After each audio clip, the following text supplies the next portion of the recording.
Hoje com o médico veterinário Fabrício Imperatori para a gente falar da produção de proteína animal sem uso de antibióticos. Boa tarde, Fabrício.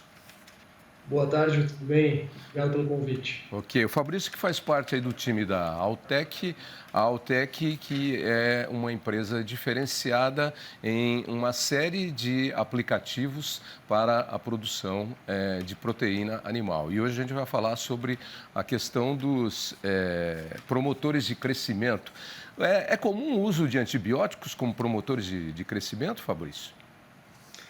Pois é, Tavinho, o uso dos antibióticos como promotores de crescimento ou melhoradores de crescimento, ele é comum, ele se faz o uso dele a campo na criação dos animais.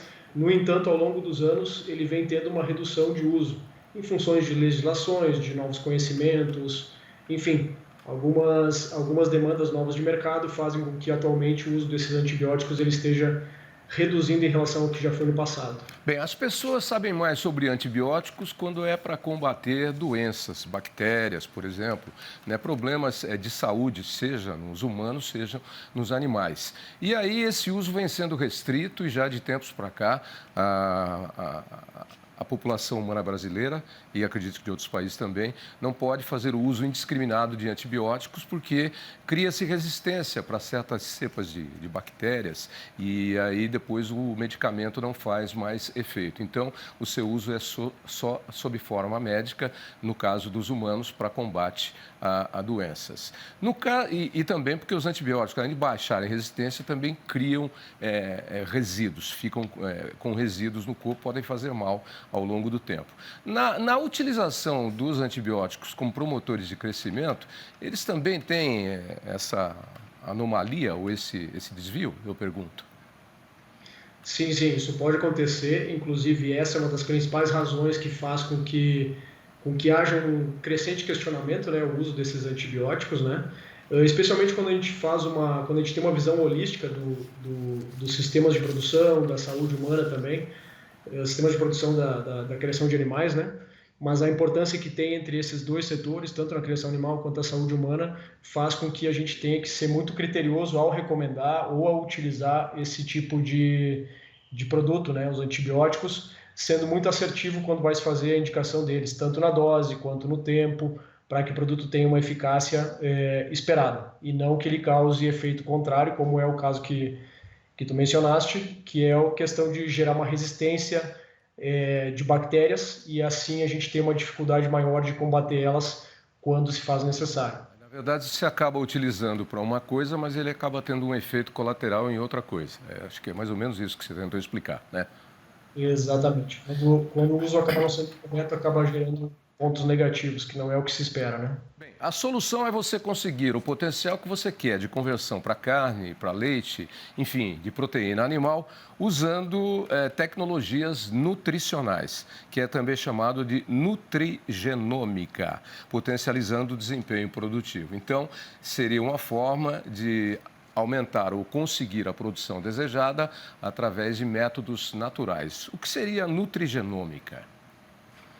Então, na verdade, nutrigenômica, nós que trabalhamos na Altec, a gente tem um laboratório que a gente chama de nutrigenômica. Nesse laboratório a gente faz o estudo dos genes, a expressão positiva deles, ou então a inibição dessa expressão de genes, aí voltado, claro, para a produção animal, para os animais de modo geral, para a gente entender qual é o comportamento de novas tecnologias ou de tecnologias existentes a campo, para poder fazer com que a gente consiga oferecer ao mercado tecnologias interessantes que venham agregar valor ao produtor, às empresas e justamente trazer uma melhor saúde animal, trazer um melhor produto de origem animal para o mercado. Esse é o objetivo de tentar entender o comportamento dessa expressão gênica e tentar fazer com que seja cada vez mais positivo o uso de nossas tecnologias no campo. Ô, Fabrício, e o que seriam esses produtos ou esses alimentos e como é que eles agem? Eu vou aqui falar algumas coisas que eu conheço, se não for, você me corrige, por favor. Mas seriam como, por exemplo, os probióticos que melhoram a digestão e o aproveitamento do capim ou da alimentação. Eu estou dando isso aqui como exemplo, mas você Sim. vai expandir um pouquinho mais para mim esse conhecimento. Sim, sim, o exemplo dado é válido. Existem várias outras tecnologias, como por exemplo também prebióticos ou outros produtos, né, que podem ser utilizados. O objetivo é fazer com que se mantenha, por exemplo, esses produtos são dados via alimentação animal, então a gente busca sempre manter a melhor saúde intestinal possível, manter o equilíbrio do microbioma intestinal, fazendo com que bactérias patogênicas tenham dificuldade de se manter viáveis no intestino desses animais.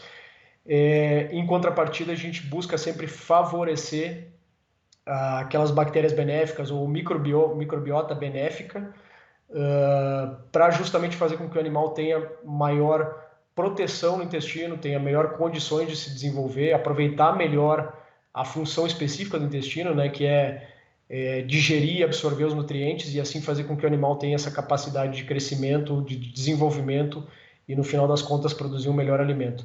Então, de modo resumido, é isso aí mesmo. E na parte final, ou seja, na carne que eu vou ter, no ovo que eu vou ter, enfim, no leite que eu vou ter, tem diferença esse produto também?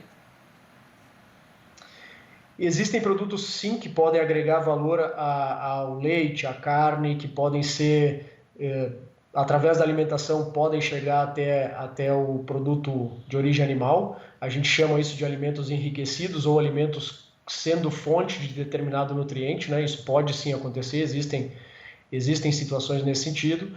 E, como foi comentado, justamente é isso, é tentar manter uma viabilidade intestinal, fazendo com que o animal consiga justamente produzir um melhor alimento, um melhor produto de origem animal que a gente vai acabar consumindo em nossa mesa.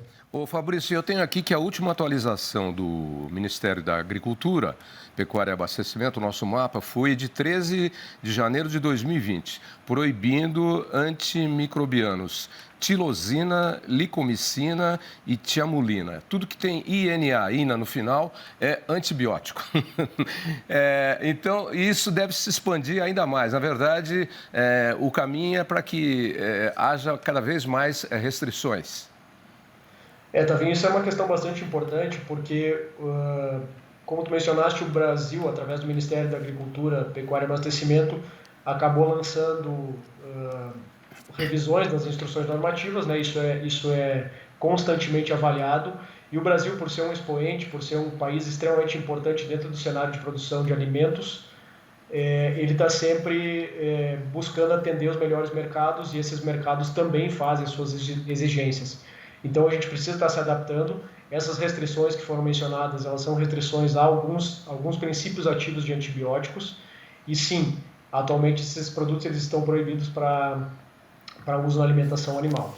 E eu acho que vale aqui para a gente terminar, falar dessa questão e dessa preocupação constante que tem os nossos órgãos de saúde, de controle e de verificação da produção animal, que é no sentido de ir cada vez mais melhorando a qualidade do nosso produto, que já é excelente e já é exportado para o mundo todo, né? Seja qualquer uma das nossas proteínas animais. O leite ainda em pouca quantidade, os ovos começando agora, mas em matéria de carne de aves, de carne suína, de carne bovina e de peixes até já, nós temos aí altos níveis de exportação, porque o nosso produto é cada vez mais diferenciado e esse cuidado ele é cada vez maior. Diferente de outros países, onde certas coisas são permitidas, né? Por exemplo, claro que tem muita gente doidinha para usar hormônio, né, como promotor de crescimento, mas é proibido no Brasil. Muita gente acha que você tem hormônio no frango. Não, mas tem países, nos Estados Unidos é permitido você utilizar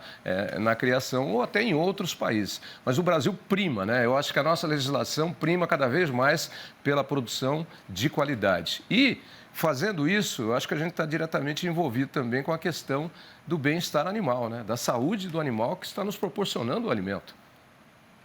Exatamente, também essa revisão, essa leitura que tu fizeste é correta. O Brasil tem, se não for a mais exigente, é uma das mais rigorosas legislações na produção animal. A utilização de hormônios ela é proibida no Brasil já há décadas, há muitos anos. Então, sim, as empresas, assim como a Altec, outras empresas e os órgãos competentes, eles sempre buscam justamente atender as legislações, estar à frente desses processos, porque o Brasil é uma referência, né? Em diferentes tipos de criação animal, em diferentes tipos de produtos. O Brasil é uma referência no cenário global para a produção de alimentos de alta qualidade, com certeza. É isso aí. E se tem gente que ainda pensa o contrário ou não enxerga dessa forma, está na hora de começar a revisar a linha de pensamento, né, Fabrício? Exato, exato. Olha, muito obrigado pela... Você ia falar alguma coisa? Não, Não? concordo contigo. A gente Ok. é referência no cenário global. A gente é referência, sim, na produção de proteína animal no cenário global, o Brasil, inclusive na questão de bem-estar animal, que muita gente questiona na produção de aves, por exemplo, e a questão de bem-estar animal com aves e a sanidade na produção de aves aqui, de frangos de corte no Brasil, é internacionalmente aceita e muito bem vista, até por entidades de proteção aos animais e que cuidam diretamente com a questão de bem-estar animal. Só citei aqui um exemplo só para fechar aqui todo o nosso papo. Vem cá, para quem quiser saber mais sobre isso, com mais detalhes, porque o nosso tempo aqui é limitado, qual é o www de vocês, Fabrício? www.altec.com ou .com.br. Vocês podem nos encontrar também nas redes sociais e a gente fica à disposição para qualquer dúvida que haja aí. Muito obrigado. Boas festas para você.